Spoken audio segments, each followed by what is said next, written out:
Welcome to Board Game Binge, the place where we bring you bite-sized, bingeable board game content from across the industry.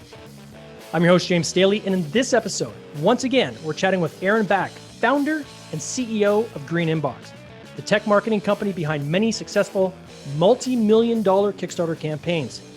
In this interview, Eran will discuss Green Inbox's new comprehensive Kickstarter Pre-launch guide. Eran, welcome back to the binge. How you doing? Thank you. Thanks for having me. It is awesome to have you. I obviously have very personal interest in this interview. I have a Kickstarter campaign, as many people know, coming up called Nutty Squirrels. And this is the kind of thing I'm looking for to help with a campaign like mine. So I know that I want to learn as much as I can about your service, more so than we talked about last time. And we will go over that for the people who are hearing this for the first time, some of the services that you offer. But I'm really interested in this pre-launch guide because we are about 3 months out now. And know there's a lot of people working on their campaigns that are probably in a very similar boat. So let's start off. Just for people who don't know what Green Inbox is, what is your Green Inbox and what do you do? Yeah, in one sentence, we provide Facebook ads for Kickstarters. That's in one sentence. If I can share a little bit more, yeah, please do. we paid media advertising for Kickstarter is a big thing, yeah. And as you already know, the company started like 10 years ago with something completely else, also for Kickstarters, and recently we made the shift. 2 years ago, we made a shift. We're now focusing only on Facebook ads. Mm-hmm. And this is what we do. We run Facebook ads for live Kickstarter and mostly for tabletop games. I would say in 2020, 80% of our clients were tabletop games. Mm-hmm. Some notable clients, Nemesis Lockdown, almost $7 million, Frostbank, $3 million, and so on and so on. You're showing the list right now. Yeah, there are a lot of tabletop games. So is it fair to say, because I want to go beyond just you do Facebook ads, because I think it's much, much more than that. For people listening, I just screen shared for the people that are watching. And I mean, there was 10 campaigns I scrolled past there. They went anywhere from $500,000 to, as you said, $7 million. This is really more about social media amplification, right? So this is about taking, your Facebook ads that most people, when they're doing campaigns, let's face it, you're going to do some Facebook ads to try to bring some audience and some traffic to your campaign. But it's very tough for one individual to do that on their own to the level that you guys are able to do. So how big is your team that you have and where's your team located? Yeah, so most of the company is incorporated in Israel. I'm originally from Israel. Mm-hmm. I moved to Canada, not far away from you, like almost 2 years ago, and I'm going to be here another year or two. And you're right about what you said. Anybody can do Facebook ads, but the thing is it took us a few years to reach the level that we are in right now.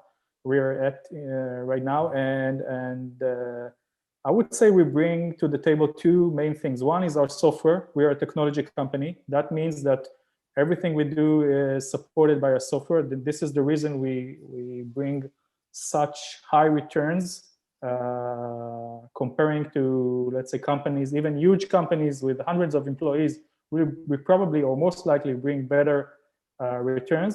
And the second thing is a creative team that is also really important to try and test hundreds of different assets and see what bring the best click-through rate. And I think even if you're good at Facebook ads, it's very hard to do that without an actual, I would say, big team working on this around the clock. Yeah, it is insanely time consuming, and things like Facebook ads could be simple as just formatting different sizes, right? Box sizes and so forth, depending on where that ad is being served. How many people do you have in Israel working on your creative team? The creative team is around 4 to 5. We have 2 people working in full time, and another 2 to 3 people depends on the load. They're not full time, but they're like contractor. But sometimes they also like a full time employee. They're working around the clock, but they're not on the payroll. They're like contractors. So around 5 people. And this software you use, is it is it an AI type software? Is there like algorithms and things that are kind of built in to help this software kind of learn as it goes, or? Yeah, yeah. There is a lot of intelligence built into the software. Nice. A lot of decision making that software, would do better and faster. So when clients come to you, and again, this is just for people that don't know what Green Inbox is, they connect with you hopefully before a campaign begins. Together, you, from what I understand, is you guys will determine, okay, what kind of budget do they have, right, to put into to social media spend to bring ads to the traffic. Your team will then go and say, okay, well, we'll take the assets you have, and we're going to rework those assets the best we can to test it across multiple different iterations and permutations, and optimize it to get to what kind of a click-through rate. Like what's conversion factor you guys try to hit? Yeah, so everything you said is on the spot. We usually like to start with a test. We don't want to spend thousands of dollars. Usually the test is a few $100, maximum $1,000, and we want to see that after doing the test and spending, let's say, just for the example, $1,000, we want to see at least 500% return on ad spend. This is a KPI, something that we want to see.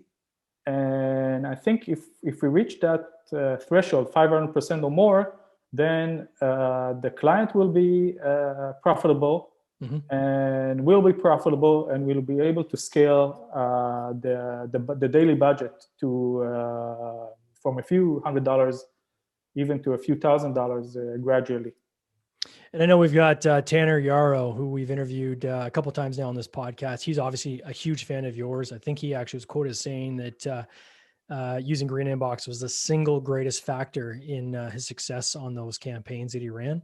And so for a campaign like his where he hit $1 million on his first campaign, okay, and I think it was $500,600,000 for other people. What kind of spend would somebody expect that they should have to realistically think? Like, it's not like if you spend $5,000 you're hitting them. I mean, you get the kind of return for $1 million. Like what's that ratio? What's that look like?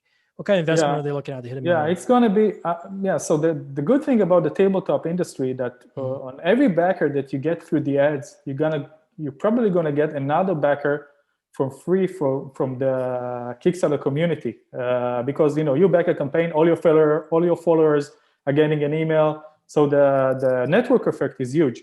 So comparing to tech and design campaigns, the budget to reach $1 million will be, let's say, around $50,000. $50,000, which is I'm somehow suspect what you want to say. You're going to say it's a lot of money.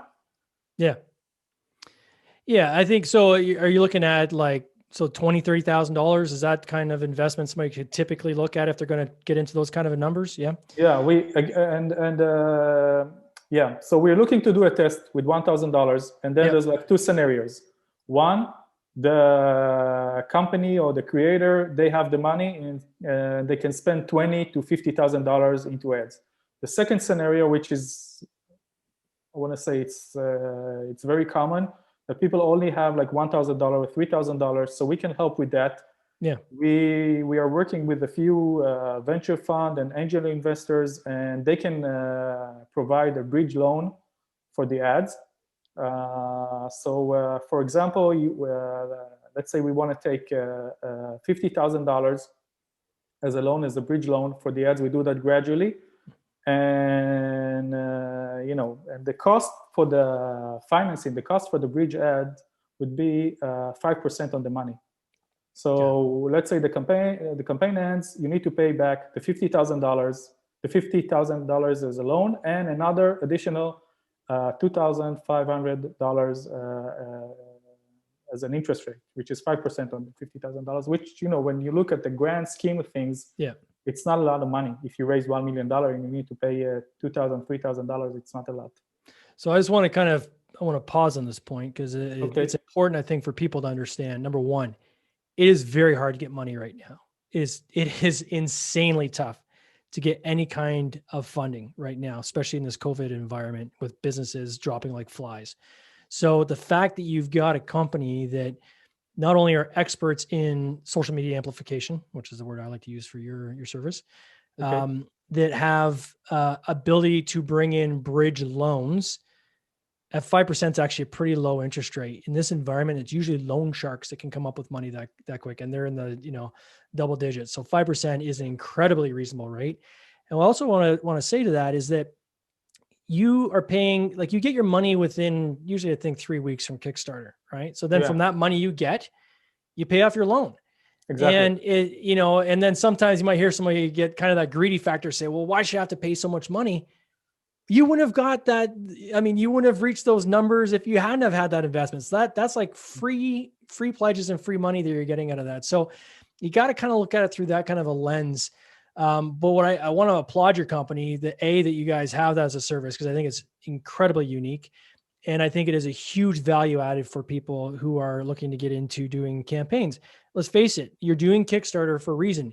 You don't have money to launch the game. You need, all these pre-orders to pre-fund a game before you go and manufacture it. So I just think that is a wonderful service. I know we talked about it in the last podcast, but it kind of stuck with me because I thought it was a pretty cool thing. So let's talk now about this pre-launch, preparation list that you guys are working on. Can you take us through kind of what some of these steps are?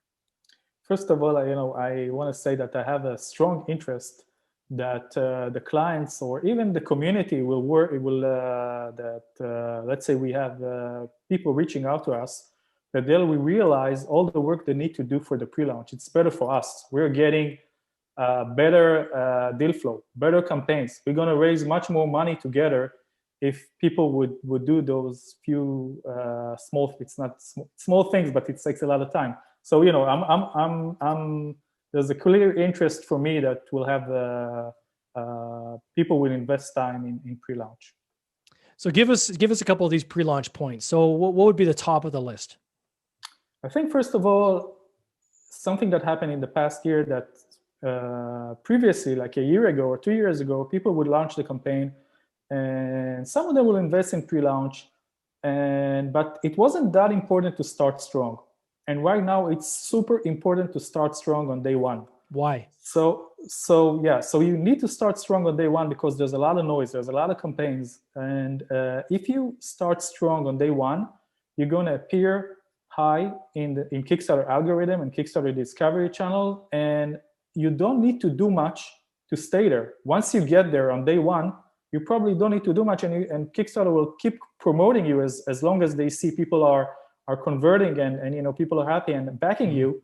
And as long as this happens, you're going to stay high in their discovery channel. That can mean thousands of backers for multi-million campaigns, or it can be even a few hundred. But for the big ones that we did, it was worth a few thousand backers, which is a lot. It's a psychological thing, I think, right? People want to get behind a winning horse, right? Exactly. And Yeah. I can tell you from being a game creator myself, who've done a couple campaigns now. The campaign I had where I was struggling to kind of hit my target by the end of the campaign, that was like 30 days of the worst possible stress you can imagine. Second campaign where I went really, really low on my target because I wanted to make sure that I could crush that coming out of the gate. We did. I think we funded within like an hour, and then it was not free sailing for the rest of that campaign time, but you didn't have the same weight on your shoulders of trying to cross that finish. You've crossed the finish line. Now you're just saying, okay, how many laps can I do of the track? Right. So I think that's incredibly important. So how soon should people start, if they're working with yourself or someone else in terms of the social media assets, how soon should they be working on that prior to day one of the campaign? Yeah. So pre-launch can take a few months.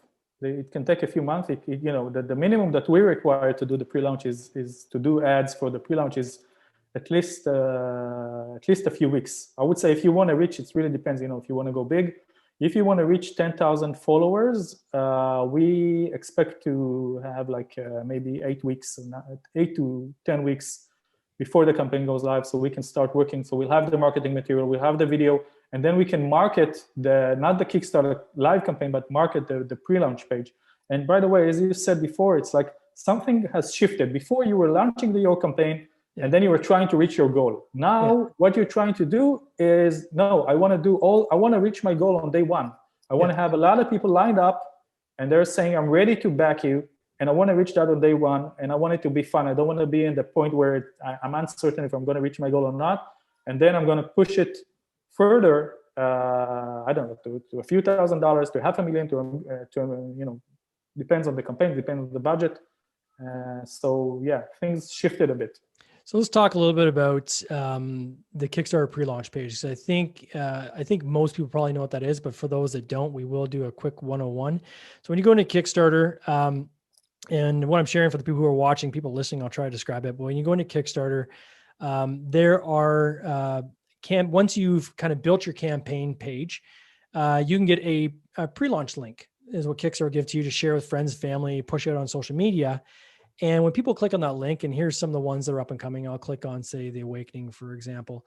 It takes you to what's called a pre-launch page. And all you get is a thumbnail and a description of what the campaign is, and then a notify me on launch button, right? And when you click that notify me on launch button, then as soon as that campaign goes live, an email will come out to you notifying you that now this campaign has gone live and you can now pledge. Now, Eran, what you're saying is it's important to get this kind of launch notification number up, right? So in the case of Primal Awakening, they got 7,192 followers have already signed up to be notified when this launches. That's a huge number. What number should you try to get to? Would you say, for someone that's creating a campaign, what should, obviously as high as possible, but what's the bare minimum you think you should try to get to before you launch your campaign? We're trying to work with campaigns that raise, if you go to our website, the first thing you see, you scale my campaign to $1 million. So if you want to reach $1 million, not on day one, but reaching a milestone that will make somehow you're going to be close to that. So we usually recommend reaching 10,000 followers before going live. Again, it's not for everybody, but if you think you have it to reach $1 million or more, that's the amount of followers you should have before going live. And we can talk about the numbers a bit. We usually expect that 20% will convert on the first 72 hours. So from 10,000 followers, we're probably going to get 2,000 backers on the first 72 hours or the first few hours, usually most of them coming on the first day. And that's important because if you have like a $30 campaign where you're selling a game for $30, that's $60,000, right? That you're going to generate in perceived revenue. Now the cost to get those 10,000, what are you going to spend to get those 10,000? Okay, yeah. So that's something I want to talk. So so what you showed is the Kickstarter landing page, and that's one method that we're using. We like to test and see. We like to test the Kickstarter landing page. We like to test our own landing page. We like to test email, like Facebook sign up lead. It's called lead generation form, and maybe some other forms. And we like to test a few options to see which option works best. And usually per follower, per lead, per email, we want to see that the cost per email would be between $1 and maximum $3. That's the max. I would say even $2.50. Let's say $3. So we want to see that. And I can tell you that for some campaigns that we worked with, it was around $1. So it was $10,000 to reach 10,000 followers. And we can do the math. And let's say we reached 2,000, we paid $10,000 to reach 2,000 backers, and we want to make sure that we are profitable or at least breaking even. But for some campaigns, we saw that the cost per lead was close to $3 or above that. So we go back to we go back to the creator and tells them, listen, something is not working. Like, people are not excited. Not excited about this. That something is wrong here. So we don't want to waste your money if we can bring followers in a decent cost. So I think that's important. So how quickly do you figure out what that acquisition cost is? Obviously, before you spend the $10,000, right? Yeah, of course. It's pretty easy to see if there's excitement or not. And then we after spending a few $100s or even $200, what's the cost per lead. Like if it's below $1, let's say on the first day, we want to see that the cost per lead would be even 50 cents. because it's going to go up every day. So on the first day, we want to see it like around $1 or less. I guess in the end, it can reach $2, $3 max. But if it starts at $2, $3, it means it's not going to work. Like the campaign is not going to make money on the pre-launch. Is there certain types of games that do better than others? Like is minis? I think somebody called it the plastic crack. I heard one of the people call it on the podcast. Okay. Is that key to having, or do you see this model working for practically any game? I think it can work for every game, but remember that the information that you can present also in the ads and in the website and in the pre-launcher is very minimal. So everything you need to somehow pack your message and make it strict, very short, as you saw, a photo, a title, and a one sentence. That's it. That's your selling point. So that's it. This is what you have.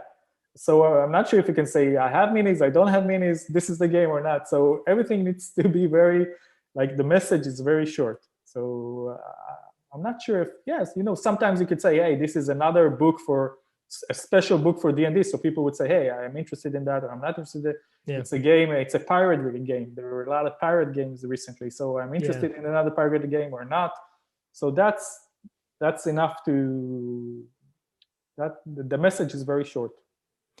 And so what are some of the other things you would say are part of this pre-launch checklist? Okay, so as I said before, we like to test different methods. If it's the Kickstarter page, collecting emails, using the Facebook sign-up form, and some other methods. But also we like to test different. We like to take Facebook versus Instagram versus Google versus YouTube, and see where the cost per lead will be the least. That's another thing that we like to see. Also, I think another thing that I said before about the math, that what's going to be your average pledge. So if it's going to cost you, let's say at the minimum, to bring 10,000 followers, and we can do the math together, and we expect to have 20% backers on day one, or in the worst case scenario, 10%. So let's say 1,000 backers. So that's around $10 per backer. Yeah. And so the question is, what are you selling? Like, what's going to be the average pledge? Is it going to be $30 or $60? And we want to make sure you're profitable, because if it's going to cost you let's say $10, $15 to bring a backer, and you're selling something around $30, and you also need to manufacture this, and there's a lot of commissions. You need to pay us, you need to pay Kickstarter. Yep. There's credit card fees and so on, and you're making the math and you're not profitable. Something is not working here. So you want to make the math and make sure that you're profitable before spending a lot of money. And I think the rule of thumb there is that you should try to target 1/3, right? Is your manufacturing cost? Yes. So 1/3 manufacturing, 1/3 kind of marketing and fees, 1/3 profit. Hopefully, it's kind of the way you structure it. So yeah. And I think the danger some people run into sometimes are like, no, I need to have this be, a low price, an accessible price. And that's great. But if none of your backers get that game because you end up, going bankrupt, then that's not going to help anyway either. Right. So you're further ahead to say, okay, build the pricing from bottom up and then top down, but you want it. So it's got to make sense. Obviously you're not going to charge like, $100 for a game of like Monopoly Deal, but I mean, you still have to structure it in a way that it makes sense. Right. And I think is that something you do with your team? Will you kind of go through the math with some of these backers and help them kind of just do the sniff test to make sure everything is, set up right? One of the reasons that we have such a good relationship with the investor, I told you before, that we want to make sure that we're not scaling you to death. We're not scaling you to bankruptcy. We want to make sure that you're profitable as well. And sometimes just building an external. Sometimes the client tells us it's going to cost me, I don't know, $50 to make the game, and we're telling him, listen, we're providing some some references. Talk to these guys. I'm sure it's the price you're getting is too high. You're either you can do a better job here. It's probably lower than that. And I want to go back a bit and talk about maybe the most important thing. That related to the pre-launch and the Kickstarter campaign. Mm-hmm. So the art is key, because you only have one photo to show and one sentence and so on, but the art is key, right? Especially right now where you have so many tabletop creators going live with their games, so you have to stand out. So art is key, and I can tell you that a lot of the multi-million-dollar campaigns that we work with paid $10,000 to $20,000 to make a video, which is, again, it's not cheap, but it's worth it. It's worth it. So art is key. You should, if you want to go big, you should hire someone that will do the video and marketing kit. So I'm going to challenge that a little bit on the video, because I know Tanner's listening, right? And if I look at Tanner's most recent campaign, great video, very amazing. Funny, right? Where he's a centaur, essentially comes in on his horse with his sword, and there's a lot of humor around it. And I would think that probably didn't cost him $20,000 to make. I have seen examples where people go pretty far in terms of animation and really slick videos. I think there's enough resources. I mean, even if you look at some of the past interviews on this podcast, there's ways to kind of shortcut that, right? Where you can come up with, there's a balance there. We can get high quality video using somebody to create it for you, or use maybe some resources yourself without kind of busting the bank. I just want to say that because I don't want people left with the impression that, I'm going to have to make sure, okay, let me earmark 20 grand for a video. I don't think you need the earmark. Maybe if you get to these larger campaigns where you're going to hit, $1 to $5 million, maybe in that case, it might make sense to get a really high-end professional third party. But I think these campaigns that are $500,000 or less, I think if you're creative enough in how you approach it, and there's lots of resources out there to cut costs, I think you can get that cost down. Okay. Personal feeling. Yeah, you're right. I can promise you on my next campaign, I will not be spending 20 grand on my video. Yeah. So Tanner is, as I see it, he's an artist. He's a genius. This is what he do. Like, he creates beautiful maps. So for him, creating a beautiful video was not a problem. This is what he do for a living. And I guess there were some campaigns that people did that on their own. They had like a script, they did the art. This is part of their job. This is what they do. Like, they do the art for the game. So it was very easy for them. And I think in some scenarios, you'll even get better results than hiring someone. Yeah. But I'm talking about, someone that is not his expertise. He never made a video before. Yeah. I wouldn't recommend, like, this is my, there was one guy that we saw that had a game without mentioning anything. And, we had a chat, and he said, like, I'm working on this game for 18 years. And I asked him, like, where is the video? He's saying, I'm not planning to have a video. So the video is key. You gotta have a video. There's no doubt about that. Even Kickstarter themselves will not, they recommend when you're filling out the back end kind of Kickstarter page, like they say it's technically not mandatory, but is ill-advised exactly to not have a video attached to your campaign. So I think that it's important. I think there's other ways we can kind of figure that out. And maybe if there's some listeners out there that have done other campaigns and have found some shortcuts to getting videos done at low cost with a third party, drop it in the in the Facebook group, Board Game Binge. We'd love to. We're here to share with others, right, and see how we can help each other. There's definitely shortcuts. Better. There's definitely shortcuts. Absolutely. But art is key. Beautiful art, you can't work around that. Art needs to be beautiful. This is this is what attracts people. And another two things that we made a lot of survey to backers after they back, before they back. So there are like two things that people said. I think around 70% of the people backed the campaign only after watching a review video. I'm not talking about the main video. I'm talking about a review video or a game through video when someone or a third party shows the game. So that's another thing that you should do before going live. It's not related to the pre-launch and marketing, but it's going to be really hard to get backers without a review video. If there's anybody looking for that, there is a great Facebook group. I think it's called Reviewers and Media, or Media and Reviewers, or something like that. Just type in game reviews and you'll come across this Facebook group where essentially that's all it is. It's just a huge collection of people that do content creation. You drop a little bit about your game and say, hey, I'm looking for some help with content creation, either review or preview of my game or playthrough, give some information on your game. You're going to have some people that are going to say, yeah, here, shoot it my way. I'd love to see it. I would say that anybody that has any kind of a following typically has some kind of a cost to create those. I'm going through that right now. What my advice would be to just reach out to, create a spreadsheet, reach out to as many as you can. Just keep track of who you're reaching out to and kind of what your status is, and kind of the costs they quote back and so forth. And once you kind of have that mapped out as to who can do it in the time frame you want or are actually interested in your game, then based on your budgets, you can make your choice. But I think that's important too. Yeah. I know myself, when I back a game, it's usually after I see a third party doing a preview or a review of the video. So, and then what's the last one, Aaron? What would you say is the last one? You said there was two, so there's one more. Yeah, the second thing is the video, the main video, like, which is even higher. I would say it's above 90% that people watch the video. This is the first thing they do. Video is a key, is the key for backers. This is the first thing or the main thing they do when they land on the Kickstarter page. They go and watch the video, and if they like the main video, they'll go and watch a review video.